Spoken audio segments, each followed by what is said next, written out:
So stay tuned. Good morning, Nigerians. It's good to have you on the midweek edition of FCT Brief. Now, TJ, let's hit the ground running. All right. Good morning, everyone, and thanks for joining us on FCT Brief.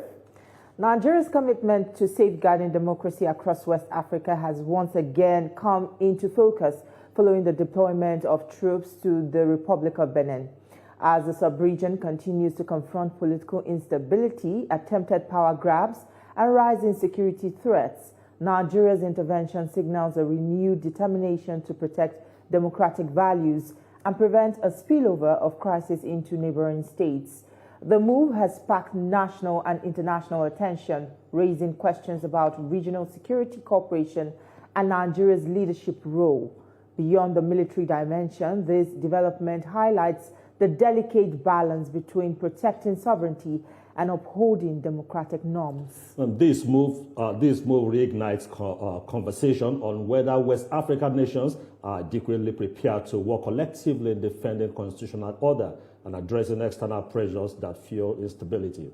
For Nigeria, the deployment also brings to the fore issues of border security, migration flow, and the broader implications for the internal security management. And this morning on FCT Brief, we will review Nigeria's decision and the strategic significance for West Africa and what it means for the future of regional democracy. Joining us is the ACG James Sunday, retired, seasoned border security and migration management consultant. He will help us analyze the security, diplomatic, and operational dimensions of this development. Thank you for coming on the show this morning. You're welcome, sir. Thank you very much. Yeah, Nigeria's the involvement in Benin Republic just recently again shows the leadership of Nigeria in the sub-region.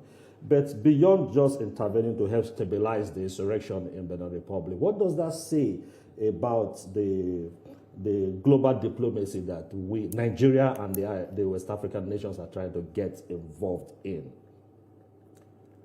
The deployment of Nigerian troops to Benin Republic, first and foremost, was based on a request from the government of Benin Republic and France, and that means there was an invitation. But the most important thing about ECOWAS is that we're a region. And what play out is regional diplomacy. It has to do with the cooperation and negotiation between countries within the same geographical space. So it is a very, very apt and welcome development based on the fact that Benin Republic is next door to Nigeria. We have Nigerians in Benin Republic. Beninois are within Nigeria because of the ECOWAS protocol and because of the closeness of the border. Benin Republic has a very contiguous and homogeneous border with Nigeria. If you go through Kanke, where we have Seme and we have Idiroko, you get into Benin within a very short period of time, if not because of the road network. So if Nigerians will have to now be watching when there is such a development in Benin Republic, I think it's absurd. But for diplomatic reason and for good governance and brotherly relationship, it was very, very apt and swift. All right, Mr. James. A lot of people see this as a welcome development, like you rightly mentioned, but the worry is, isn't this going to be an overstretch of our military strength, based that we're still dealing with banditry, kidnapping, and the rest locally? Isn't this going to overstretch the military? If you have a leakage in your house, will you mind the leakage so as to amend, or you go packing the goods within the house while there's a heavy downpour within the house? The first thing you have to do is to make sure that you mend the leakage. You must address the leakage so that every other facility within the house will not get spoiled. So what Nigeria is trying to do is there is a leakage from one of the border posts. And don't forget, we just have, not quite long, the breakaway of Niger, Mali, and Burkina Faso that have formed the alliance for the Sahel state now. And Chad has joined them. And then we have Benin Republic next door. Nigeria cannot afford to close its eyes with all the neighbors going the other way. So for a very, very good reason, it is strategic and tactical, and there is no nation that will allow its neighbor to be suffering, because if your neighbor is, there is an adage that says if you see the beer of your neighbor being inflamed, you have to look for an extinguisher. So definitely the only extinguishing process is sending in the troops, because there's an invitation. Nigeria did not just go into the country without an invitation. So it's diplomatic as well. All right, I like the aspect you talked about. It was an invitation. Let's look at the multilateral joint task force, especially that was set up in dealing with the issue of insurgency, terrorism in Nigeria. We had that cooperation with Chad and those other countries. But when these other countries broke off from ECOWAS and formed the Alliance of Sahel States, we had a bit of a challenge.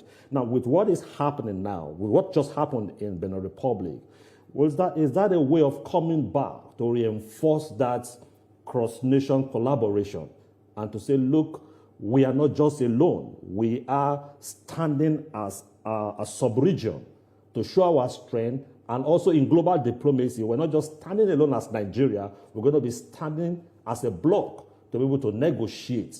Would that be a good way to look at what has just happened beyond just intervening in Benin Republic to save the government of the day? You know, the regional dynamics in governance entails that government speaks to each other. And when there's a development in one nation, definitely the nation neighboring it must intervene. Otherwise, there could be a spillover. And the spillover may be massive influx of the citizens of that country to Nigeria, massive influx of arms and ammunition maybe from the dissidents, massive influx of even the dissidents that may want to escape arrest. But with this intervention, I quite believe the border security agencies must have also tightened the border, because it's a development that doesn't even need anybody to caution you on what to do next. As a border security and migration management expert, I know that for my 35 years, once there's a development, even not around your neighbor, but maybe within the sphere of the ECOWAS nation, because we know there is tendency for influx, we step up. So the border security agency, which is Nigerian Border Service, must step up its border security control around the states, the border states, not necessarily around Benin Republic, because any person that wants to circumvent can take another route to get into the country. So every other border state that has to do with that axis must step up. Seme, Idiroko, Kamba, those in Niger, Dolekena, every other border post around that axis must step up their border surveillance and patrol. One, for them to forestall influx. Two, for them to be able to move the border further beyond where they used to be. There won't be issue of just checkpoint now. The control post must be active. The FOB, that's Forward Operation Bases that we have, even around Ogun State, because it extends up to Ogun State. So all those states, Kwara, Ogun, Lagos, they must step up, and Kebbi.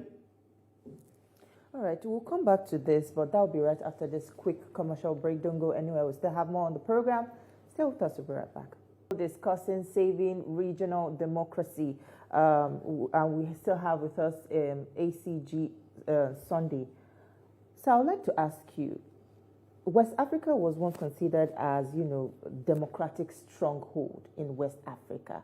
But now we are seeing this breakout of coups and all of that. Why has this, become a hotbed, an epic center of this military coups? There is what is called elite political culture. Elite political culture. That is a common trend that happens between the elites, within the elite cycle. You see this happening here, you want to replicate it. So the only solution is good governance. And what is good governance? Giving good services to the populace. When that is done, there is no amount of dissidence or uprising that will make the general public to go protesting. But what it means is that there's good hospital, then what do you want to tell me that you want to give me? There's affordable transportation, there's good education for my children,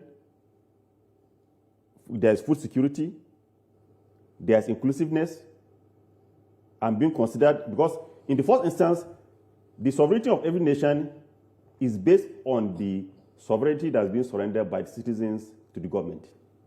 So when you hear about sovereignty of nation, it's not a nation that owns the sovereignty, it's the people that own the sovereignty. So when the people now elect a government, what they do is they have surrendered their sovereignty to the government, expecting the government to replicate. And what does government replicate? By giving good governance. So all those services, if they are in place, you will hardly see anybody trying to raise his head anywhere. So all these things we are seeing is because somebody somewhere is not comfortable or not satisfied. But that does not also necessitate or prompt any person trying to remove a democratically elected government, because it is not even a norm. It is not even a tradition again. Because if you want to rule your country, then you remove your uniform and join politics. Because that's what democracy is all about. The people will now vote you in, and then you become part of the government. Will you say that ECOWAS also played a role in this regard, overlooking authoritarian drifts and among incumbent presidents? Would you say that's also part of the problem? You see, a regional body cannot control an individual. So people make decisions based on their interest. And that's why I said there's this trend called elite political culture, where the elite believes that it is their right to be voted for. And when they are voted for, then the national interest, their self-interest now supersedes the national interest. Any person that you see that's even coming when there is a system on ground and did not go through the legitimate, it's a personal interest. Okay, let's look at it this way also. With this intervention, some persons are saying that shouldn't we begin to have us draw what is Nigeria's foreign policy? What is the rules of engagement? There was a time with ECOMOG, we intervened in several African countries. And what we got back as a nation was not palatable. We helped South Africa. What we're getting from that place is not palatable. That for us to get engaged in other African countries, shouldn't we begin to define the rules and what is in it for us? The U.S. is doing that now. Is it out of place to begin to talk about that now? That what is our priority as Nigerians, and why should we get involved in a particular country? I think now that nations are inviting us to intervene, they've also come to the point of realizing that we are for value. But you know that the policy of Nigerian, that's the stake of Nigerian government, that's the foreign policy, is Africa first. That's why it's called Afrocentric. Africa is the centerpiece of Nigerian foreign policy. That means anything that happens within Africa, Nigeria is interested. They should be with the benefits. Nigeria has a lot of benefit, even for the purpose of being a big brother Africa, a big brother in Africa. Because for every perceivable good thing that will happen in Africa, Nigerians are part parcel of it. See the Aliko Dangote of this world. He has refineries within the African country. It's a benefit to Nigeria. The hotel dollars, the Elumelus. So all these things you are seeing that's happening has a lot of reverberating effect in our economy. And you see, one thing with diplomacy has 4 cores. It has negotiation, communication, it has building relationship and promoting interest. The promoting of interest is the most important thing you are talking about now. That what is the interest of Nigeria with all the things that people are benefiting from us? Definitely, such kind of interest will not be seen physically, but leaders know. And that's why most times when you see leaders taking decision, it's because they know what will come out of it. It may not be immediate. There could be a short term, long term, medium term. But for us as citizens, since we are not the one in charge of the discussion, me and you will not be in the purview of what is happening with respect to what leaders see and what their interest is all about. But Africa is the centerpiece of Nigerian foreign policy. And anything happening within Africa is Nigerian interest. So what bold reforms would you say West Africa must embrace, both constitutional, security, and economic, to stop this cycle of coups that we see now? The declaration of state of emergency by ECOWAS was long overdue. Right from the time when Niger and Mali and Burkina Faso started this their breakaway policy, the ECOWAS will have declared the state of emergency that has been declared now. That will have taken care of the excesses of any other person that is perceiving or feeling that ECOWAS does not have enough strength. Now ECOWAS has now put his feet on the ground to show that we can handle the situation and we are going to do it decisively. It's just like sending a signal to any other person somewhere that is thinking of following the path of the others that we are ready for you and we are going to handle and tackle you decisively. So it's a very good decision. Okay, but both responsibility are also capital intensive. Whether to intervene in troubled African countries, Nigeria is definitely going to lead financially. And also back home, we have our own crisis. We have terrorism we're dealing with, which is also capital intensive. At this point, do we have that kind of wherewithal to finance our intervention in the stability of other African countries, whilst we are also managing the crisis within the country? Do we have that kind of financial capacity to go into that at this moment? Nigeria in Africa or in West Africa is like a family where one person is richer than others. You cannot abandon your siblings because they are poor, and then you, God has blessed you, you must reach out to them.